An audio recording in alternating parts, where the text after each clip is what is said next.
propriétaire de l'entreprise Les Mauvaises Herbes, puis je me suis auto-construite une magnifique maison boréale.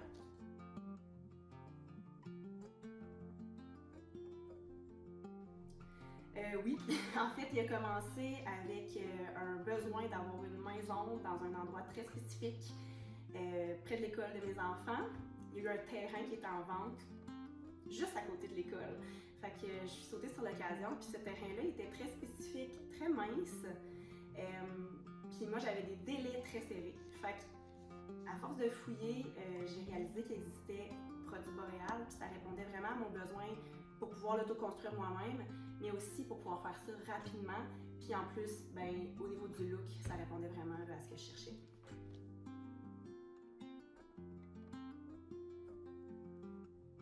J'ai décidé, dans le fond, de partir une petite page sur Instagram, là, ça s'appelle Marie s'auto-construit.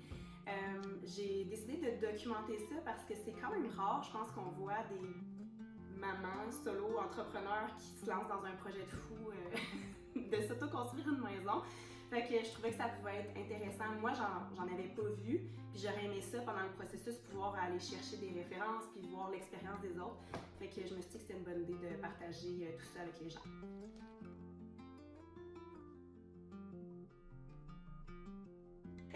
En fait, moi, je suis la fille d'un homme qui a auto-construit sa propre maison. Mon papa a auto-construit sa maison, il a aidé à construire la maison d'un oncle en bois rond, il a construit tout son garage lui-même. Fait qu'en ayant un père comme ça, super manuel, ben moi aussi je le suis, là. Puis j'ai comme une espèce de naïveté optimiste que je suis capable de tout faire moi-même.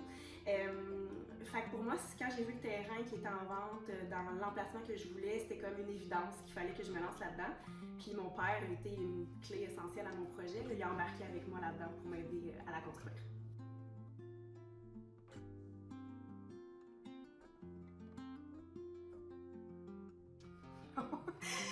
Non, j'avais aucune expérience en construction, sauf un petit peu, j'avais vu mon père quand il avait construit la maison de mon enfance, mais aucune expérience à proprement parler. Par contre, j'ai de l'expérience en gestion de projet, en gestion de budget, en montage financier. Fait que, tu sais, ça, je pense que c'est super utile. Ça m'a été vraiment utile, mais en termes de construction, là, zéro. Je suis manuelle, je suis capable de me débrouiller, je suis capable de faire des trucs, mais je suis pas aucunement constructrice. Fait que c'est sûr que ça me prenait de l'aide, ça me prenait un bras droit qui lui avait de l'expérience là-dedans, puis c'est là que j'ai pu profiter des connaissances de mon père.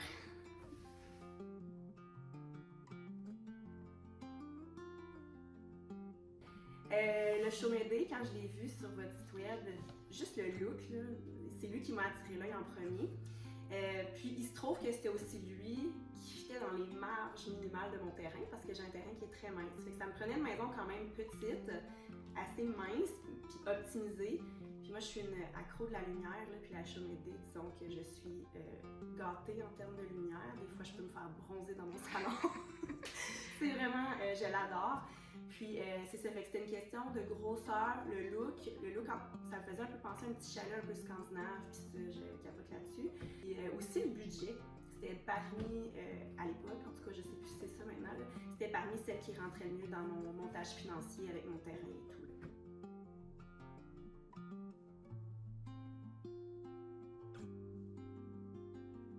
Oui, je l'ai modifié. Je l'ai agrandi un petit peu. Le modèle de base, je pense qu'il est 28 par 28 ou 28 par 30. Moi, je l'ai fait grandir, il est 30 par 30 en fait, mon modèle. Fait que c'est légèrement plus gros. Puis j'ai modifié surtout l'organisation des pièces pour pouvoir faire une grandeur de vie. Puis après ça, un petit corridor qui se dirige vers les chambres et la salle de bain. Donc, je l'ai adapté à ma réalité de mère de 2 enfants. J'ai organisé pour qu'on ait 3 petites chambres, une petite salle de bain. Puis le résultat avec le corridor, je trouve que c'est vraiment hot. Là. Ça fait un super bel effet visuel quand on rentre dans ma maison puis quand on rentre dans le corridor. Fait que je suis très contente là, des modifications.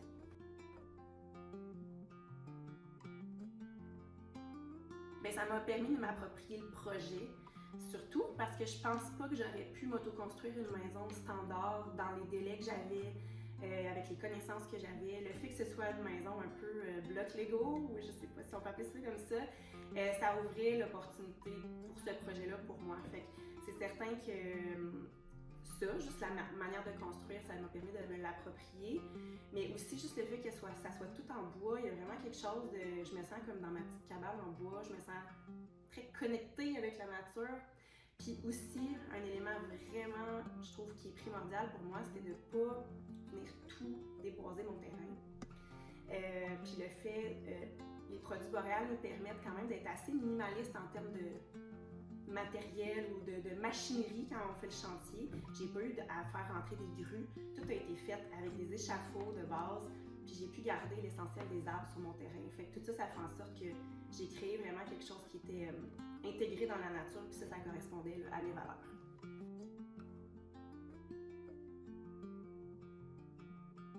Ce qui m'a plu dans le processus, ben tout, je pense, là, vraiment, je trouvais que c'était super le fun de participer à la création de mon plan personnalisé, recevoir la maison, je m'en souviens que c'était au mois de mai 2023, le gros camion est arrivé dans ma rue, puis j'étais super excitée. Fait que toutes les étapes sont vraiment le fun.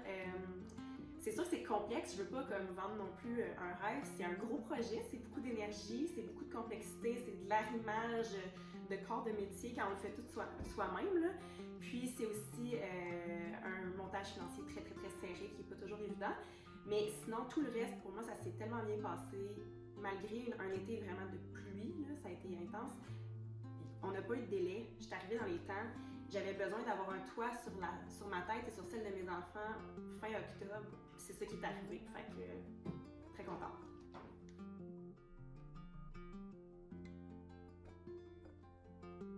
La liquidité.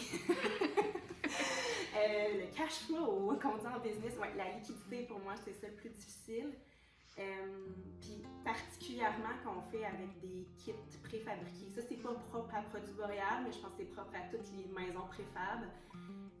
Faut payer notre kit avant même qu'il soit construit. Fait que ça implique de devoir avancer un gros montant d'argent alors que ton pourcentage d'avancement de ton projet est à zéro. Fait que ça c'est très difficile. Ça prend une bonne liquidité. Fait qu'il faut vraiment penser à ça avant, mais tu sais, penser à la logistique financière quand on monte notre projet, plus que juste le coût financier, mais comme l'arrimage de OK, je vais-tu avoir assez d'argent pour ce volet-là, puis pour passer au prochain, malgré que ma maison n'est pas construite. Fait ouais, je dirais que la liquidité, c'est ça le plus difficile. Parfois, ça m'est arrivé à me frapper à certaines personnes qui me demandaient de parler à mon chum, ce que j'avais pas à l'époque. Ça m'a un peu insultée à quelques reprises. Je suis comme non, c'est mon projet, c'est ma maison, c'est moi qui gère ça. Fait que je me suis frappée à ça quelques fois, mais étonnamment, pas souvent. Je pensais que ça allait arriver plus. Puis c'est pas arrivé plus. Puis en fait, au contraire, je pense que tous les gens qui sont venus dans le projet voyaient justement une maman entrepreneur qui faisait ça, puis était impressionnée, puis avait juste envie de m'aider. Fait que ça m'a servi, je dirais, plus que ça m'a nui. Est-ce que c'est difficile? Oui. Est-ce que j'ai fini cette année-là un peu épuisée? Oui. Est-ce que je le regrette? Pas du tout. Je le referais, oui, mais avec des délais moins serrés. À cause de mes délais très serrés dans un contexte vraiment particulier, il fallait que je construise tout entre mai et octobre de la même année. Fait que c'était intense. L'avoir fait. Oui. Oui, ben de le voir concrétiser comme une vision, quelque chose sur un plan papier, puis là être dedans, puis vivre dedans, c'est comme... Des fois, je le réalise pas, je regarde ma maison, puis je suis comme tout ça, là, tous ces choix-là, toutes les petites tablettes, toutes les couleurs, tous les détails, c'est toute ma vision que j'avais eue en tête, puis c'est là, fait que, ouais, juste ça, c'est incroyable.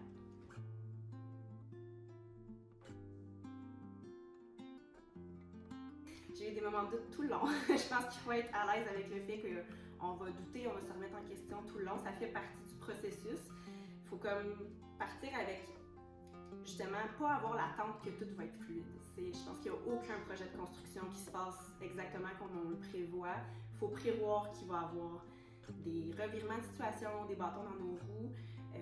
Mais il faut comme continuer même si c'est stressant puis qu'on doute.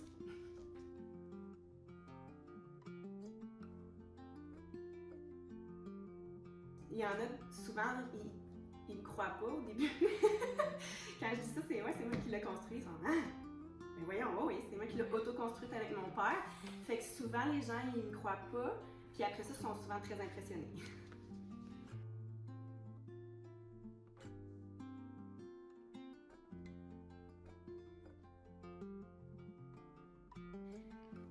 je dirais à cette personne-là que dans un certain sens, elle n'a pas tort. Dans le sens que c'est vrai que c'est un gros projet, c'est un gros engagement, puis je pense que c'est potentiellement plus complexe qu'on peut se l'imaginer dès le départ. Il faut avoir beaucoup de flexibilité, il faut être prêt à changer ses plans en cours de route. Je me rappelle, moi, j'avais prévu qu'on monte toute la coquille nous-mêmes, sans demander d'aide. Puis finalement, ben, devant quand même une complexité sur le départ, là, de quand on monte la coquille, il y a des petits détails que même si on l'a appris, même si c'est écrit, le faire concrètement sur le terrain, des fois, c'est moins évident que ça en a l'air. Fait qu'on a fait affaire avec des entrepreneurs qui étaient spécialisés pour monter des maisons boréales, pour nous aider à monter la coquille. Puis c'était pas prévu dans mon plan financier initial, mais je ne regrette pas du tout. Ça nous a permis de lancer ce projet-là sur des bonnes bases, carrément. Puis c'est ça. Fait que je pense qu'il faut modérer sa vision romantisée d'un projet qui semble être des blocs Lego. Il faut être réaliste. Oui, c'est un gros projet. Est-ce que c'est faisable? Oui, si on a des attentes puis on a une planification qui vient avec.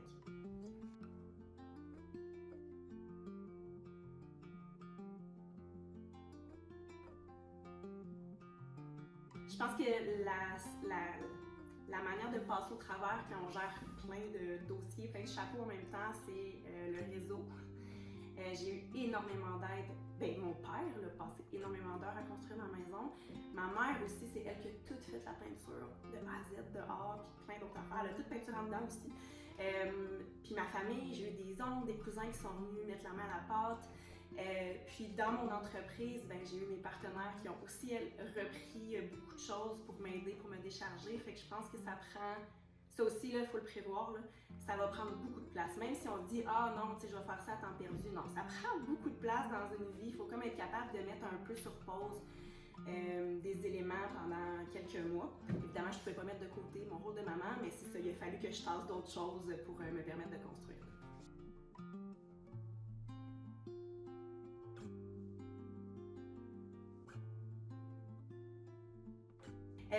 Ben dans le fond, moi, c'est certain que j'avais un budget serré quand j'ai construit ma maison. Fait qu'il y avait vraiment une grosse part que c'était l'optimisation des coûts. Fait que ça faisait partie du fil conducteur de ma maison. Donc, ça a impliqué des choix différents un petit peu, puis une manière de penser de ma maison différemment. Elle est petite, j'ai pas de sous-sol, donc je suis sur une dalle monolithique parce que ça coûtait quand même un peu plus cher un sous-sol. Puis juste le chauffer, l'espace, tout le kit, ça coûtait aussi plus cher. Fait que j'étais allée faire des économies à ce niveau-là. Puis j'ai optimisé, étant donné que c'est petit, j'ai optimisé beaucoup l'espace, un peu dans un esprit de mini-maison. Donc toutes les hauteurs sont optimisées le plus possible, les petits espaces de rangement sont optimisés aussi. Puis la dernière valeur, je dirais, c'est l'intégration dans la nature. Je suis dans un super beau terrain, comme la dernière parcelle boisée de mon quartier. Puis il y avait des beaux armatures, fait que c'était vraiment important pour moi de tout garder ça, puis de faire en sorte que la maison ait l'air d'avoir comme toujours été ici. Puis je pense que c'est une mission accomplie.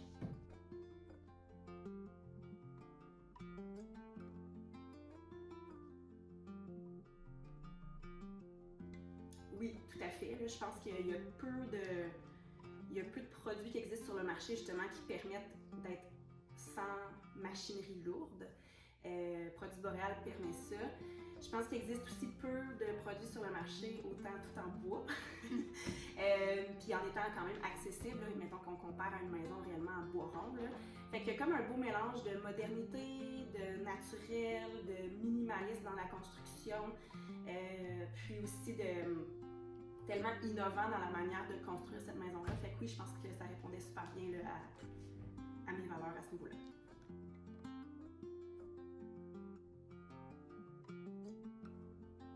Si je le referais, j'aurais plus de temps, je serais moins pressée, j'aurais pas un deadline aussi serré. Je n'habiterais pas sur un chantier de construction dans une roulotte pendant 6 mois avec mes enfants, ça je le referais pas. Ça a été quand même toute une aventure.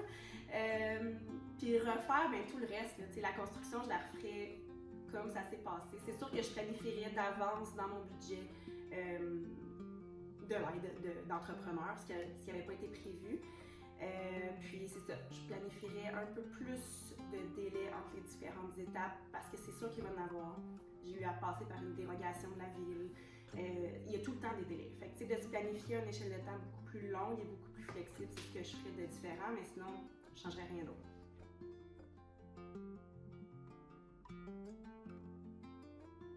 Ben, tout court, c'est une entreprise d'ici. Ça, je trouve ça vraiment cool. L'approche est super innovante. Ça vient chercher ma fibre écologiste en moi. Puis les communications étaient claires, c'était simple, c'était efficace. Puis toute la notion de formation, la documentation qui vient avec la maison, je trouvais que c'était très complet. Ça donnait vraiment l'impression d'être en contrôle de notre projet, puis en contrôle du résultat. Fait que voilà.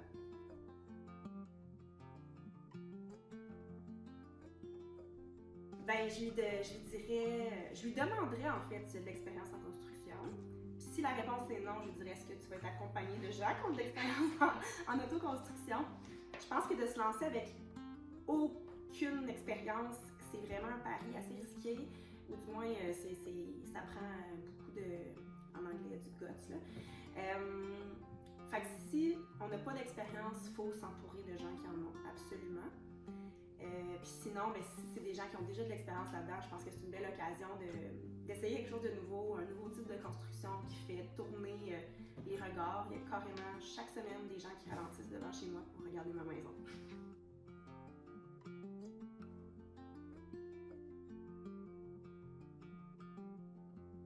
Vraiment. Vraiment, puis je rentrerai pas dans les chiffres concrets, là, mais étant donné que je suis en processus de vendre ma belle petite maison, j'ai la preuve que c'est un retour sur investissement vraiment intéressant. J'ai réussi à rentabiliser mon investissement de départ en moins de 2 ans haut la main.